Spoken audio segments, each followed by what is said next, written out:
yung question number 4, 5, 6. So, yung number 4 is yung school canteen daw ay bumili ng sandwich na nagkakalagang 25 pesos. So, binenta naman nila to ng 13 pesos each. So, magkano yung profit niya at magkano yung percentage profit niya? So, first is, yung selling price niya is 30. Minus is cost price, 25. Minus 5. So, magkano ulit po yung profit niya? 5. So, ang kukunin naman natin is yung percentage profit niya.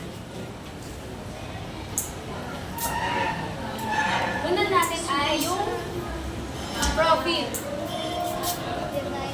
Divided by 30. Yung cost price pala niya, 25. Cost price is 25 times 100 equal 20.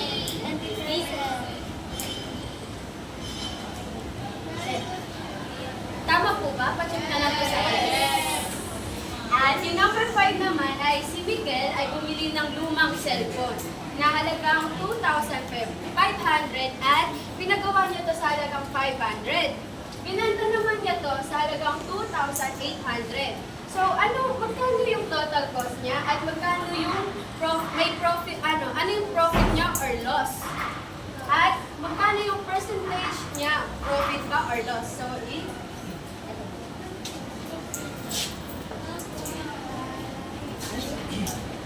sige, yung total cost niya muna. Magkano yung cellphone po? 2,500. Ang gagawin natin, para makuha yung total cost natin is adding lang tayo. Add 2,500 plus, magkano niya pinagawa yung cellphone niya?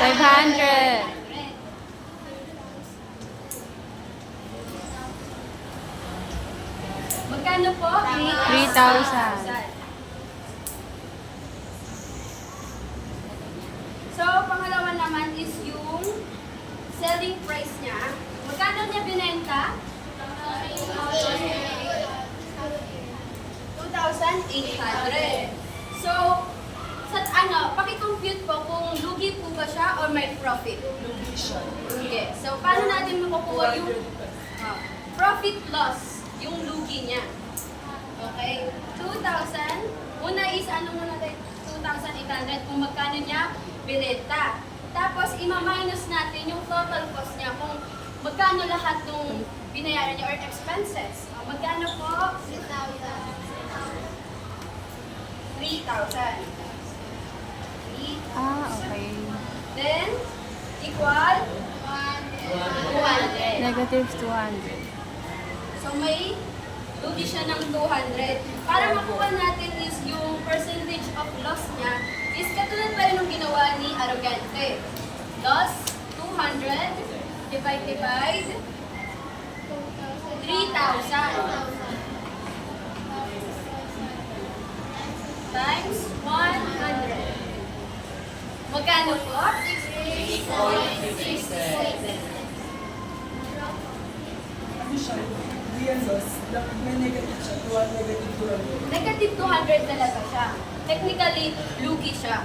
Kaya magiging profit siya, dapat negative siya. Kasi negative dapat, negative 200. Negative. Kasi loss na wala sa kanya, dapat negative 200. Naging negative siya. Yun lang. Negative.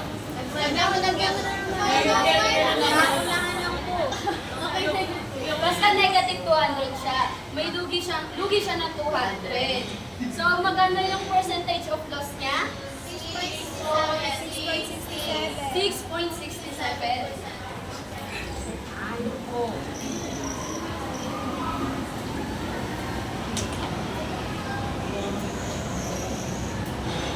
Tama po ba yung sagot ko? Okay, number 6 na. Number 6 naman is yung parents niya ay bumili ng 10 notebook at sa halagang 35 each. Binenta nila ito ng 30. So, what is the total cost and total selling price? What is the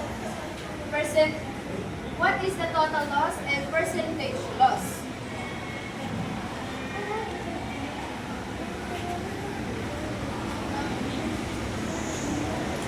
Yung total cost muna tayo, ah.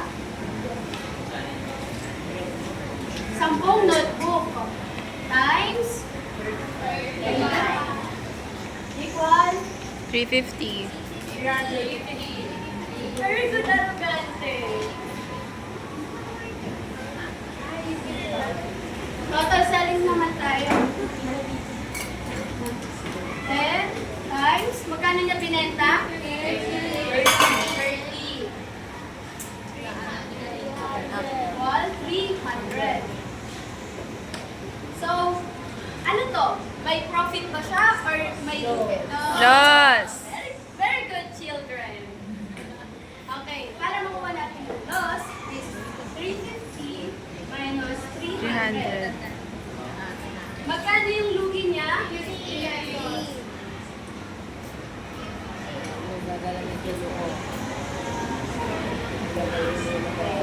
Para makuha natin yung percentage of loss niya,